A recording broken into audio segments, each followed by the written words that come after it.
Welcome to Teen Vogue's FaceTime. I'm Caitlin McNabb, the culture editor here at Teen Vogue. And today with me, I have Mckenna Grace, who stars in upcoming films like Regretting You and Five Nights at Freddy's 2. Leah Jeffries, who stars in the hit series Percy Jackson and the Olympians as Annabeth Chase. And Mason Thames, who starred in this summer's live-action adaptation of How to Train Your Dragon and will also star in this fall's Black Phone 2. We'll be talking about everything from craft to fandom to career dreams.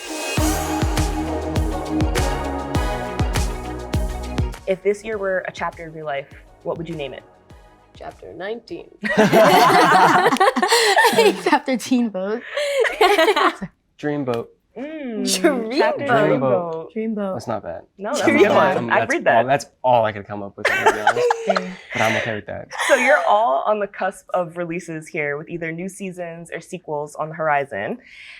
What has been one of your favorite fan interactions so far from all of your different fandoms? I was at this How to Train Your Dragon event, and there was these mannequins with my costume and axe and stuff, and I walk up and I started touching everything just to see if it was the real thing, and there was this mom, and she was like, "Oh, I don't know if you're allowed to touch those things." I was like, "Oh, it's okay, it's my stuff." And then her kid came up, and she looks at him, she goes, that's Hiccup, that's the guy in the movie." And the kid just no, it's not. And then he was like, "Yeah, say a line." And I was like, "Well, what line would you like?" And he was like, "This is Burke." And I just went, "This is Burke. This is Burke." And it was genuinely the cutest thing I've ever seen. So stuff like that. I work conventions sometimes. I do Comic-Cons, and I get a lot of Ghostbusters fans at those. And that's such a big fan base. It's always really special to get to see little girls and little kids dressed up as Ghostbusters. Or I've met a few babies named Phoebe, which is really crazy. Oh my God. So it's I don't know, it's really special to get to see. Your legacy will live on forever. And so it's just wild to me getting to be a part of something that brings so many families together and so many kids and parents and grandparents. It's just, that's always really special. What about you, Leah?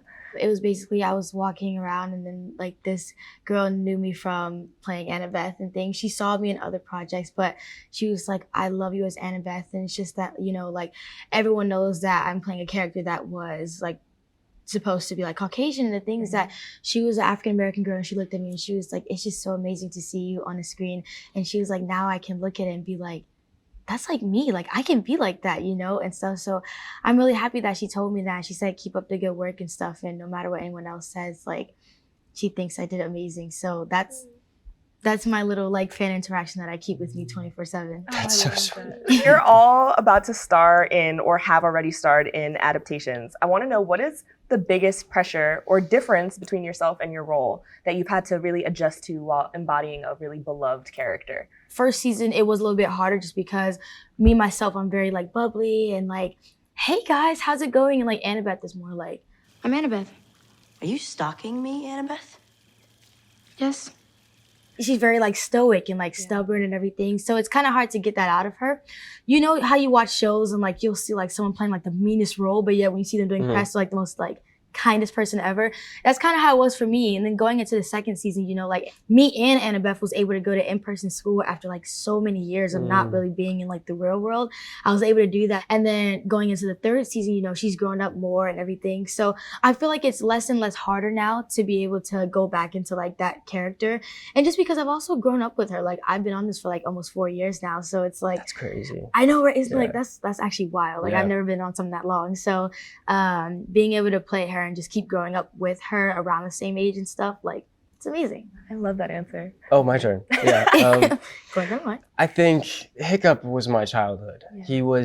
He still is everything to me. And getting the chance to bring him to life and bring him to a new generation was a really crazy, cool, and scary opportunity because I want to do right by the fans and also myself. Of course. It was a thing of finding a mix of, because if I just did exactly what Jay did, it would feel like an impersonation and just kind of disrespectful to his performance, because what he did was so fantastic. So I kind of had to find a gray area of my Hiccup and what everybody loves. And I remember I went into the first audition and I was doing the Hiccup voice. They're like, "Okay, Mason, please stop."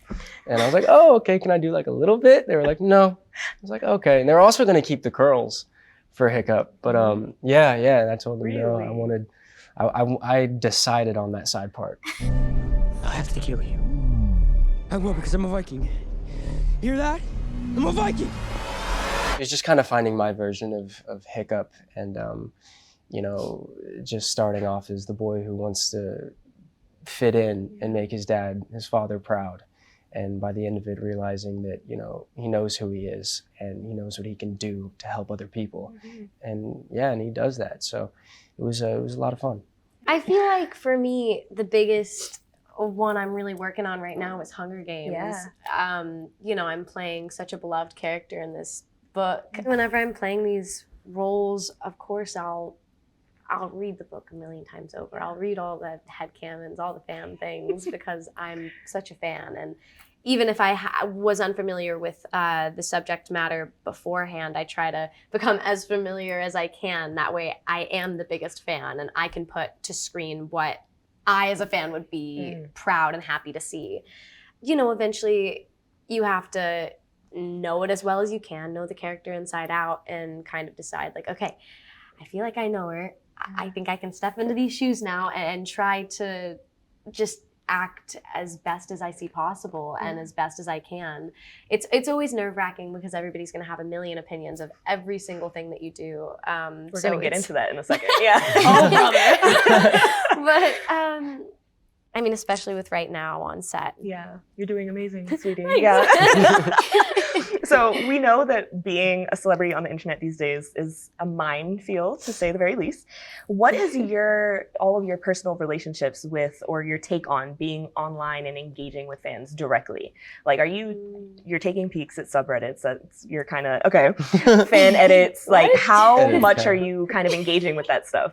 I've kind of, the past few years, decided that I think it's fun, and I'm like, it's just silly and stupid, and it's a way for people to get to see what you've been working on. If it's a part of my job now, I might as well make the most of it and have as much fun as I can. And as long as I'm only like posting things for myself that I think are fun, that I would want to see, I'm just like, it's the same thing that I do with work. If I'm happy having it out there, then what else matters? I definitely try to stay tapped into what's going on with fans of the franchises that I become a part of, or what I can try to do to, you know, I love a little fan service. So I'm like, I try to do the best I can. Yeah. And I used to have a secret edit account. I'm aware. I know, you said it. Used to? Yeah. Actually. Is it And the name is... Or? I'm scared. There is an edit account that exists. Okay. I don't know if it's current or past. Yeah. It's just out there. Right. We plead the fifth. Okay. Listen, I know the answer. I'm tapped in. Help. I'm tapped in. Okay. Whatever's going on. I try to be on there as much as I can, but yeah, I just think it's kind of fun, you know, especially with, you know, cool jobs we get to do and posting behind the scenes stuff. And I see a lot of cool fan things with, you know, either Finney or Hiccup, and you know, it's just, it's a lot of fun. And now I'm seeing a lot of stuff for our movie Regretting You. All that type of stuff I love. So how online are you? Okay. I am. So let's not go through my phone and see like how long I am. I am on it a lot. That screen time, huh? Yes. Yeah. It probably says like 36 hours in a day. Whoa. And it's only 24 hours in a day. Yeah. Yes, y'all don't understand. Like, I've been on it 24/7, but for good reasons. I was just showing my best friend last night. I was like, look at all these videos I have. And they were like, why don't you like post that stuff? I'm like, I don't know, y'all. So like, they're just sitting in your drafts, like. I'm pretty sure I have like 1 million like gigabytes like just stuffed in my storage. Cause you know now TikTok can tell you how much like It sure does. Yeah, like, It's so scary. It's yes. bad. I have like 3 drafts. three. I have 1,913 drafts. How do you have that memorized? She checked it. Because she 5 checked this minutes morning. ago. Yeah. On the opposite end of it, because I know you kind of talked about like the fan edits and like seeing fan art and like how that can kind of feel really like fulfilling or exciting to see. What are the kind of posts that make you be like, all right, it's time to log off? Is it like hate? Is it dating rumors? What is it that kind of makes you be like, all right, I'm gonna just put this down now? Here's my thing, is that when I see it, I laugh at it just because we already know how we're thinking in that moment. Like, So, like- you mean like Percybeth, like dating rumors? Yeah. So okay. like, and it's funny because like when we see like Percy and Annabeth, we're like, oh, that's so cute. How they're gonna think of this? And like, we're like, okay, that's funny. Then when we start seeing like Leah and like all like the Walker Leah, Leah. we're like, Leah. huh? We're like, hold on a second, hold on. We'll be scrolling and we'll look at like a Demon Slayer edit or something, like a funny thing. And like something will pop up of us and we're like, turn off. So I think that's just the funny part of it because we find it funny in some parts, but then we're also like, okay, this is cray because we're like brother and sister over here. Hello. Yeah. What about you guys? Because I know, especially with your upcoming role, I'm sure it's been a little. Yeah, definitely. I don't mind stuff like that. I think that it's silly sometimes. But for me, it's more like the only things that make me want to log off the internet. You know, things get really scary on the internet, or very hateful, and so it's like I feel like because the internet exists, sometimes people feel like they know you more personally, or which of course that's what sometimes you want to do is like show people another side of you, and it's just it gets a little strange sometimes. The parasocial can get really I suppose, but it's more so just how like weird things can get with like AI or editing or hateful comments. Besides that, I'm like, I feel like it's all just so silly and fun as somebody who used to run an edit account. I can get it all. I can get it. No, that's great. I'm glad that you guys are still somewhat chronically online, and you know, having a good time at least. So yeah, I've also been much more chronically online since I've been hanging out a lot more. Okay. So. What is that supposed to mean? That means I'm just doing more silly pibble. Come on now. I am Bibble. You don't get this. I don't know, but I just like how cute it is. I'm sorry. My bad. You'll be in on the inside joke soon. I'll say that to you after this. Yes. For now, I'm gonna just keep saying yes. So many of your scenes with Toothless, these are scenes where you're interacting with, you know, a CGI dragon. Wait, what? Shooting those. No, he's real. What? Please don't tell me that. So I'm suspending my disbelief, but what was harder for you though, working with blue screen or stunts? I love stunts. Stunts are so fun to me, and most of the stunts I had on Dragon 1 were just falling a lot and learning how to fall correctly. What about Dragon 2? Gonna get me in trouble. Toothless, where you at? Yeah, the first one was just a lot of falling and unlearning how to fall because Hiccup is the first movie just, you know, a little flimsy and frail.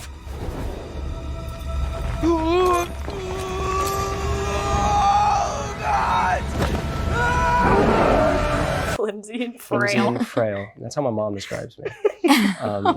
But I'd say both were fun. You know, for the Toothless stuff, I didn't know if I was gonna be working with a tennis ball or what it was gonna be, but we had amazing puppeteers led by this guy named Tom Welton. He's awesome. I love him so much. And he walked around with this giant foam Toothless head. Nice. So something I could look at and touch, and it was nice. It was we had time to bond and create that, you know, Hiccup and Toothless forbidden friendship. So. Yeah. Okay, so we're gonna pivot to Black Phone. That was the next one. What were you most looking forward to about returning to that character for the sequel? I mean, I just love the world of Black Phone, and that was like my first thing. So it has a very, very special place in my heart. So the fact I get to come back 4 years later and so much has happened with Finney during that time and also with me in my life. Like it's a big gap. I was 13 when I filmed and I was turning 18 when I shot it, the second one. It was just really cool to see where Finney was at and where they took the story from there. And Finney is he's a complicated dude in this film, and he was in the first film as well. Hello, Finney. You and Leah both got your acting debuts when you were 5 years old.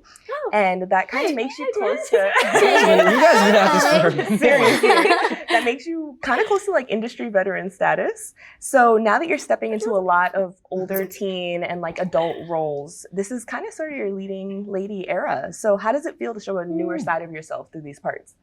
It's so exciting. It's so cool to, because you know, in the past, I've played very mature and very dark and handled a lot of very heavy subject matters from like a really young age. So it's not like I feel like I'm stepping into something that's all of a sudden mature. It's more so just cool to be on screen, entering a new chapter of my life, but also it's a new genre for me in romance, which feels, it's like my first mature role because it's my first role as an adult in the industry on camera.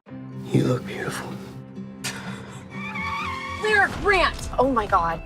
Get in the car, I've been calling you. 1 second.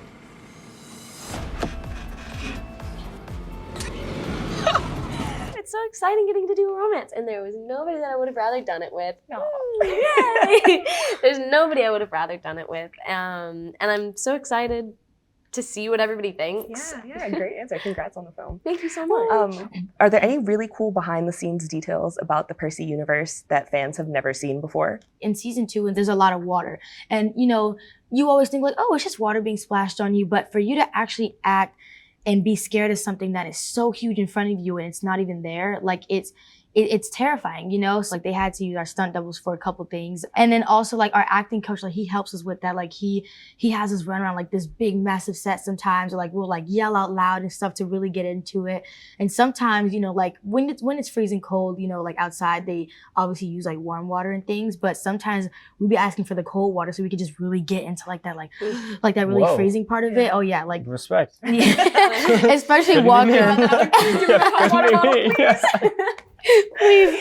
No, literally like, so, and the thing is that, you know, like people don't realize this, but like you might use warm water, but like 30 seconds later, that warm water is done. Like it's goes freezing cold. Might as well have warm water for a little bit. I mean, yeah. Long story short though, BTS, hopefully they'll have something come out with season 2 and things. You'll see the intensity of everything. And yeah, you're gonna love this season. We're headed into the sea of monsters.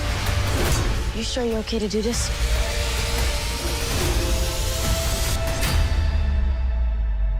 Let's go do the impossible. Awesome. Well, thank you so much for joining us, guys. We can't wait to see you on our screens soon. Bye, Teen Vogue.